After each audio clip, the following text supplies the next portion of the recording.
মা বাপ বাদ দেয়া যাবে? যেই মা আপনারে 9 মাস 8 মাস পেটে ধারণ করলো, আপনার মায়ের নার ছেঁড়া ধন আপনি ওই মারে বাদ দিতে পারবেন? যে মায়ের বুকের তাজা দুধ খেয়ে আপনি আজকে বাড়ন্ত তাজা তর তাজা, ওই মারে বাদ দেয়া যাবে?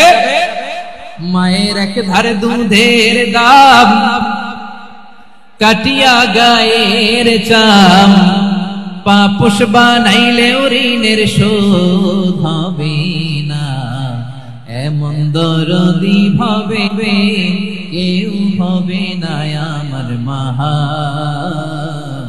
গো। মায়ের এক ধারে দুধের দাম, কাটিয়া গায়ের চাম, পাপুষ বানাইলে ঋণের শোধ হবে না, এমন দরদি ভাবে কেউ হবে না আমার মাহা গো।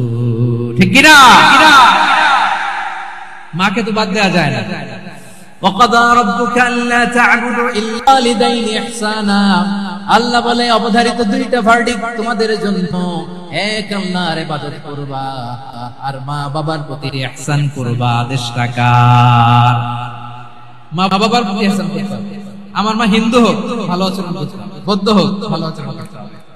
আমার যে সমস্ত হিন্দু ভাইরা মুসলিম হয়েছে, তোমাদের মা বাবা এখনো মুসলমান হয়নি, তাদের সাথে ভালো আচরণ করতে হবে। আপনাদের খেদমত নিজে করতে হবে অথবা খেদমতের ব্যবস্থা করাই দিতে হবে।